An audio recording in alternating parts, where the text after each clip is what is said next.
আজকের ঘটনা এতটাই মর্মান্তিক যেখানে 5 বছরের একটি শিশুকে তার নিজের মা মাত্র $200 জন্য এমন একজন দানবের হাতে তুলে দেয় যে তার সাথে যা যা করেছিল তা আমাদের ভাবলেও গা শিউরে উঠবে। আজকে আমরা যে ঘটনা নিয়ে আলোচনা করতে চলেছি তা হলো 5 বছরের শানায়া ডেভিসের সম্পর্কে। তাহলে চলুন দেখে নেওয়া যাক সেদিন শানায়া ডেভিসের সঙ্গে ঠিক কি কি হয়েছিল। শানায়ার জন্ম হয় 14 জুন 2004 সালে নর্থ ক্যারোলিনার ফায়ারভিলে। তার বাবা ছিলেন ব্র্যাডলি লকহার্ট আর মা ছিলেন অ্যান্টোনিয়েট ডেভিস। অ্যান্টোনিয়েট ব্র্যাডের দ্বিতীয় স্ত্রী। এখন ব্র্যাডের পরিচয় দিতে গিয়ে প্রথমেই বলে রাখি, ব্র্যাড ইতিমধ্যে একটা মর্মান্তিক ঘটনার সম্মুখীন হয়েই ছিলেন। তার প্রথম স্ত্রী ভিকি সু একদিন ব্র্যাড যখন বাড়িতে ছিলেন না তখন তিনি তার বান্ধবী এবং বোনের সঙ্গে বাড়িতে ছিলেন এবং সেই সময় একদল ডাকাত তাদের বাড়িতে প্রচুর টাকা আছে ভেবে সেখানে উপস্থিত হয় এবং সেই টাকার সন্ধান না পেয়ে তারা তাদের 3 জনকেই গণধর্ষণ করে এবং সেখানেই গুলি করে হত্যা করে। ব্র্যাডের আগেই 3টি সন্তান ছিল ভিকি সুর থেকে। ব্র্যাড তখন সেই অবস্থায় ছিলেনই না যে বাচ্চা মানুষ করতে পারবে, তাই ভিকি সুর বাচ্চারা ভিকি সুর মা বাবার কাছেই থাকতেন। তারপর ব্র্যাড নিজেকে সামলে উঠে যখন ভাবলেন নতুন করে সংসার করতে পারবেন তখন তার পরিচয় হয় অ্যান্টোনিয়েট ডেভিসের সাথে। শানায়ার জীবনের শুরুটা বেশ ভালোভাবেই হয়েছিল। তার বাবা ব্র্যাড আর মা অ্যান্টোনিয়েট তাকে খুব ভালোবাসার সঙ্গেই বড় করে তুলছিলেন, কিন্তু অ্যান্টোনিয়েট ছিলেন ড্রাগ অ্যাডিক্টেড, তাই বিভিন্ন কারণবশত ব্র্যাড আর অ্যান্টোনিয়েটের ডাইভোর্স হয়ে যায়। অ্যান্টোনিয়েট যেহেতু বাচ্চা মানুষ করার একেবারেই উপযুক্ত ছিল না, তাই জন্য শানায়া আর তার দাদা কার্ল বাবা ব্র্যাডের সঙ্গেই থাকতো। এবার এলো 2009 সাল, যখন অ্যান্টোনিয়েট ব্র্যাডকে বোঝালেন যে তিনি এখন বাচ্চা মানুষ করার যোগ্য হয়ে উঠেছেন, তাই তিনি তার বাচ্চাদের তার নিজের কাছে রেখে বড় করে তুলতে চান। ব্র্যাড তখন চিন্তা করলেন যে অ্যান্টোনিয়েট তার বাচ্চাদের মা, তো অবশ্যই তারও একটা অধিকার আছে তার বাচ্চাদের নিজের কাছে রাখার, কিন্তু সে কি উপযুক্ত? তারপরেও তার ভাবনায় এটা এলো যে হয়তো তার বাচ্চাদের সে নিজের কাছে পেয়ে সে আরো দায়িত্ববান হয়ে উঠবে, সে নিজের জীবনটাকে আরো পরিবর্তন করতে পারবে। তাই সে ঠিক করলো তার বাচ্চাদের সে অ্যান্টোনিয়েটের কাছে পাঠাবে। শানায়া তার বাবার সাথে একটু বেশি ঘনিষ্ঠ ছিল, কিন্তু সে তার মাকেও ভীষণ ভালোবাসতো, তাই সে তার দাদার সঙ্গে অ্যান্টোনিয়েটের কাছে যাওয়ার জন্য রাজি হয়ে যায়। কিন্তু ব্র্যাড কল্পনাও করতে পারেনি যে ঠিক 2 মাস পরেই তার এই ভাবনার মাসুল তাকে কিভাবে দিতে হতে পারে।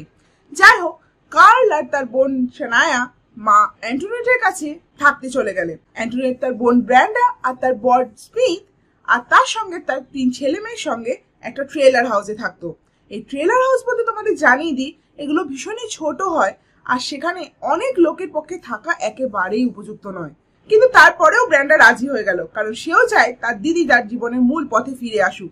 ট্রেলার হাউসে মাত্র 2টো ঘরই ছিল, তো একটা ঘরে ব্র্যান্ডা তার বর স্মিথ আর তার ছেলে মেয়েদের নিয়ে থাকতে শুরু করলো, আরেকটা ঘর অ্যান্টোনিয়েটের জন্য ছেড়ে দিল।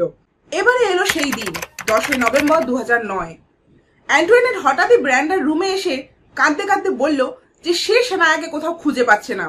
ব্র্যান্ডা আর স্মিথ তৎক্ষণাৎ উঠে পড়ে।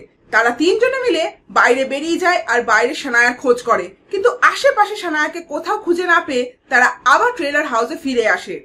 ব্র্যান্ডা অ্যান্টোনিয়েটকে জানায় যে তাদেরকে এক্ষুনি 911-এ কল করা উচিত, কিন্তু কোনোভাবে অ্যান্টোনিয়েট তাতে রাজি হলো না। এরপর অ্যান্টোনিয়েট বাইরে বেরিয়ে সবাইকে জিজ্ঞাসাবাদ করতে গেল যে কেউ শানায়াকে কোথাও দেখেছে কিনা, আর এদিকে ব্র্যান্ডা আর স্মিথ কার্লের রুমে গিয়ে কার্লকে জিজ্ঞাসাবাদ শুরু করলো। কার্ল ব্র্যান্ডাকে জানালো যে কাল রাতে সে কোনো একজনকে ট্রেলার হাউসের মধ্যে দেখেছে। ব্র্যান্ডা কার্লকে জিজ্ঞাসা করতে যে সে যাকে দেখেছে তাকে চেনে কিনা, কার্ল জানায় সে আসলে মোনো ছিল। এখন বলে রাখি, মোনো হলো ব্র্যান্ডার প্রাক্তন প্রেমিক মারিও ম্যাকনেইল। মোনো ব্র্যান্ডাকে চিট করায় তাদের ব্রেকআপ হয়ে যায়, আর ব্র্যান্ডা এখন স্মিথের সাথে তার নিজের একটা ঘর গুছিয়ে নিয়েছিল। এবারে কথা হলো, তাহলে মোনো হঠাৎ ট্রেলার হাউসে কি করছিল? ব্র্যান্ডা এবার একটু অপেক্ষা না করে অ্যান্টোনিয়েটকে জোর করে বলল যে আমাদের এক্ষুনি 911-এ কল করা উচিত, না হলে খুব বড় কিছু ভুল হয়ে যেতে পারে।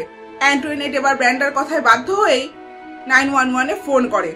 911-এ কল করায় ফার্স্ট ইনভেস্টিগেশন অফিসার হিসেবে তাদের ট্রেলার হাউসে আসেন এলিজাবেথ। এলিজাবেথ এবার তাদের সবাইকে জিজ্ঞাসাবাদ শুরু করলে সে লক্ষ্য করে যে তাদের 3 জনের কথার মধ্যে কিছুটা অসামঞ্জস্যতা আছে। কার্ল এলিজাবেথকে বলে যে সে কোনো একজনকে ট্রেলার হাউসে রাত্রেবেলা দেখেছে এবং সে তাকে চেনে। সে এও জানায় যে সে ছিল মোনো, যেহেতু ব্র্যান্ডা তাদের মাসি আর তারা সে বাড়িতে আসা যাওয়া করতো আর তখন মোনো তাদের বাড়িতে আসতো, তাই তারা প্রথম থেকে মোনোকে চিনতো। মনোর কথা অ্যান্টোনিয়েটকে জিজ্ঞাসা করলে অ্যান্টোনিয়েট জানায় যে সে মনোর সম্পর্কে কিছুই জানে না। কিছু প্রাথমিক তদন্তের পরে এলিজাবেথ এটা বুঝে যায় যে মনো শানায়াকে কিডন্যাপ করে নিয়ে যায়, কিন্তু ততক্ষণে প্রায় 1.5 ঘন্টা অতিক্রম হয়ে গেছে। অন্যদিকে মনো শানায়াকে নিয়ে প্রায় 1 ঘন্টা রাস্তা অতিক্রম করে স্যানফোর্ডে কমফোর্ট ইনে তার নিজের নামে একটা রুম বুক করে। সেখানে জানায় যে শানায়া তার মেয়ে হয় আর সে তার মায়ের সাথে তাকে দেখা করাতে ভার্জিনিয়া নিয়ে যাচ্ছে।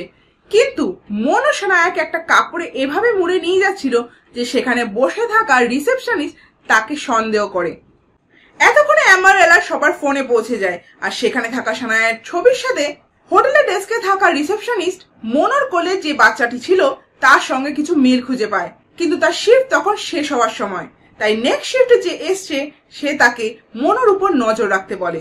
এবারে এলিজাবেথ যখন পুনরায় তাদের জিজ্ঞাসাবাদ শুরু করে তখন অ্যান্টোনিয়েট জানায় যে মনোর সাথে তার কোনো সময়ই কথা হয়নি। আর এদিকে ব্র্যান্ডাকেও জিজ্ঞাসাবাদ করতে তারা দুজনে শুধু ফোনেই ব্যস্ত দেখা যায়। এলিজাবেথ এই সব রকমের অসঙ্গতি দেখে তাদেরকে পুলিশ স্টেশনে নিয়ে যায় জিজ্ঞাসাবাদের জন্য। এলিজাবেথ ট্রেলার হোম সহ বাকি সমস্ত রকমের সিসিটিভি ফুটেজ চেক করতে থাকে যে কোথা থেকেও মনো বা শানায়ার কোনো ফুটেজ পাওয়া যায় কিনা।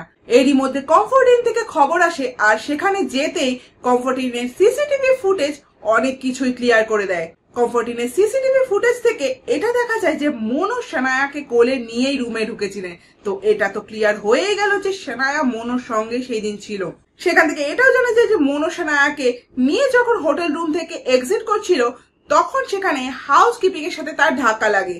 তারা মনোকে প্রশ্ন করতে মনো সেটা এড়িয়ে বেরিয়ে চলে যায়। সে তারপরে গাড়িতে গিয়ে বসে, গাড়িতে শানায়াকে রেখে সে গাড়ি নিয়ে সেখান থেকে বেরিয়ে যায়। আর অন্যদিকে যখন হাউসকিপিং তার রুম পরিষ্কার করছিল সেখান থেকে দুটো সাদা পাউডারের প্যাকেট পায়, সম্ভবত সেটা কোক ছিল। এদিকে ব্র্যান্ডা আর অ্যান্টোনিয়েটকে প্রশ্ন করার সময় মনোর ফোনও ট্র্যাক করা হয়। আর এই প্রশ্নোত্তরের সময় মনোর ফোন থেকে ব্র্যান্ডার ফোনে একটা মেসেজ আসে। এই ফোন ট্র্যাক করেই হাইওয়ে 87 থেকে মনোকে ধরা হয়, কিন্তু দুঃখের বিষয় তার সাথে শানায়া ছিল না। মনোকে পুলিশ অ্যারেস্ট করে নিয়ে আসে, তাকে জিজ্ঞাসাবাদ করলে সে সম্পূর্ণটাই ডিনাই করে দেয়। সে জানায় যে সে শানায়াকে চেনেই না। তাকে সিসিটিভি ফুটেজ দেখানো হলেও সে অস্বীকার করে। সে জানায় যে সিসিটিভি ফুটেজে যাকে দেখা যাচ্ছে সে মোটেও মনো নয়। তাকে এও দেখানো হলো যে মনো তার নিজের নামে হোটেলে রুম বুক করে। তখন সে বলে যে তার আইডি হয়তো চুরি হয়ে গিয়ে থাকে আর অন্য কেউ তার আইডিকে ইউজ করে হোটেলে রুম বুক করেছে। এই সবই খুব শুনতে অদ্ভুত লাগছে। আর অন্যদিকে অনেকটা সময় জিজ্ঞাসাবাদের পর অ্যান্টোনিয়েট এটা স্বীকার করে যে শানায়া কিডন্যাপ হয়নি। কি অদ্ভুত শোনাচ্ছে না কথাটা? হ্যাঁ ঠিক, শানায়া কিডন্যাপ হয়নি, কারণ শানায়াকে তার নিজের মা অ্যান্টোনিয়েট এই মনোর হাতে তুলে দিয়েছিল। কেন?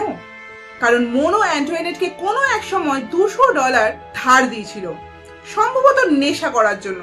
কিন্তু অ্যান্টোনিয়েট জানায় যে তার বাচ্চাদের খেয়াল রাখার জন্য সেই টাকাটা মনোর থেকে ধার নিয়েছিল। এই কথাটা যদি সত্যি হয়ে থাকে তাহলে এ কেমন মা যে তার বাচ্চাকে পালন করার জন্য যার থেকে ধার নেয় তার কাছে তার বাচ্চাকে তুলে দেয়, কারণ সে সেই টাকাটা শোধ দিতে পারছে না। সেই রাত্রেবেলা মনো অ্যান্টোনিয়েটকে মেসেজ করে যে তার সেই টাকাটা তৎক্ষণাৎ লাগবে, নতুবা সেক্স।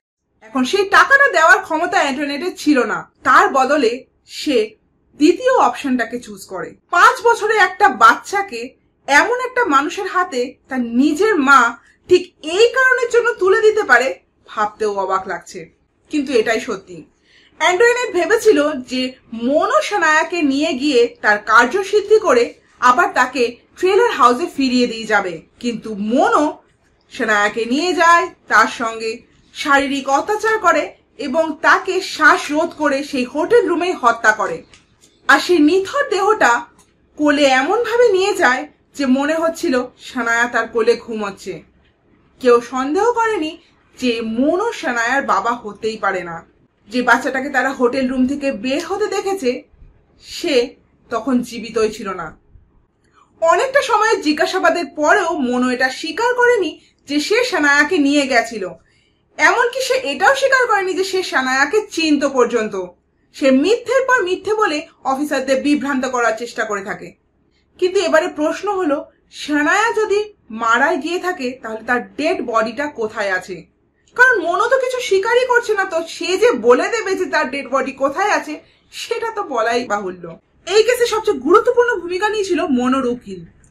এই ঘটনাটা এতটাই মর্মান্তিক যে মানবিকতার খাতিরে মনোর উকিল পুলিশকে কিছু তথ্য দিয়ে সাহায্য করে, যে তথ্যের ভিত্তিতে পুলিশ শানায়ার বডি খুঁজে পায়। মনোর উকিলের দেওয়া তথ্য অনুযায়ী পুলিশ একটা বড় সার্চ টিম নিয়ে প্রায় 2 দিন ধরে শানায়ার বডি খুঁজতে থাকে। আর শেষমেশ শানায়ার হারিয়ে যাওয়ার প্রায় 6 দিন পরে তার নিথর দেহ অর্ধনগ্ন অবস্থায় একটা গাছের গুড়ির নিচে পড়ে থাকতে দেখা যায়। মনো শানায়ার নিথর দেহটা শুধু এমনি ফেলে রেখে চলে গেছিল। সে এতটাই নৃশংস আর ঘৃণ্য মনস্ক যে এরকম ধরনের একটা মর্মান্তিক অপরাধ করার পরও তার কোনো রকম কোনো অনুশোচনা ছিল না। পুলিশ মনোর ফোনে শানায়া ছাড়াও বেশ কিছু বাচ্চার বিকৃত ছবি খুঁজে পায়। তারপর মনোর বিরুদ্ধে first degree murder, kidnapping, sexual assault of young child আরো বেশ কিছু অভিযোগে অভিযুক্ত করে কেস ফাইল করা হয়। কোর্টে মনো সমস্ত রকম চেষ্টা করে যাতে তাকে লাইটার পানিশমেন্ট দেওয়া হয়, কিন্তু ঘটনাটা এতটাই মর্মান্তিক ছিল আর পুলিশের আনা সমস্ত রকম তথ্য প্রমাণকে দেখে জাজ এই সিদ্ধান্তে আসে যে মনো কোনো রকম কোনো রিকোয়েস্টই রাখা যাবে না, আর তার কোনো রকম কোনো কথা না শুনে জাজ তাকে মৃত্যুদণ্ডে দণ্ডিত করে। যেহেতু অ্যান্টোনেটের বিরুদ্ধে উপযুক্ত তথ্য প্রমাণ ছিল না, তাই তাকে second degree murder, kidnapping, human trafficking আরো বিভিন্ন ধারায় তার বিরুদ্ধে কেস ফাইল করা হয়। আর জাজ তাকে 17 বছরের সাজা শোনায়। সেই সময় অ্যান্টোনেট প্রেগনেন্ট ছিলেন। হ্যাঁ ঠিক, যদিও সে মা হওয়ার একেবারেই উপযুক্ত নয়, তবুও সে তৃতীয়বার প্রেগনেন্ট ছিলেন। যেহেতু এটা প্রমাণিত যে অ্যান্টোনেট মা হওয়ার একেবারেই উপযুক্ত নয়, তাই জাজ এই রায় দিলেন যে তার বাচ্চা হয়ে যাওয়ার পর তার বাচ্চা তার থেকে নিয়ে নেওয়া হবে আর সেই বাচ্চাটিকে অ্যাসাইলেমে দিয়ে দেওয়া হবে। এই সমস্ত ঘটনায় যে সবচেয়ে বেশি মানসিকভাবে ক্ষতিগ্রস্ত হয়েছে সে হলো ব্র্যাড। আগেই জানিয়েছি যে ব্র্যাড একটা মর্মান্তিক ঘটনায় তার প্রাক্তন স্ত্রীকে আগেই হারিয়েছে, আর এটা দ্বিতীয়বার সে তার মেয়েকে এভাবে হারালো। আর এই ঘটনার জন্য সে হয়তো সারা জীবন নিজেকে দোষী মানবে, কারণ 2 মাস আগে সে যদি অ্যান্টোনেটকে আরেকটা সুযোগ দেওয়ার কথা না ভাবতেন তাহলে হয়তো এই ঘটনাটা ঘটতই না। এটা একান্তই আমার মত। যদি মনে করে থাকেন ব্র্যাডের মানসিক ক্ষয়ক্ষতি এখানেই সীমিত ছিল, তাহলে জানিয়ে রাখি এই ঘটনার ঠিক 6 বছর পর ব্র্যাডের প্রথম স্ত্রী ভিকি সুয়ের বড় ছেলেকে কোনো একটা ঘটনায় তার বন্ধুরা তাকে গুলি করে হত্যা করে। পরবর্তী সময়ে আমরা এই ঘটনার উপর কোনো বিস্তারিত ভিডিও নিয়ে আসব। আপনাদের মতামত আপনারা কমেন্টে জানাবেন, আর ভালো লাগলে অবশ্যই লাইক আর শেয়ার করবেন। আর এরকম ভালো ভালো ভিডিও যাতে আগে আমরা আরো আনতে পারি তাই সাবস্ক্রাইব করতে ভুলবেন না। তাহলে আজকে এই পর্যন্তই।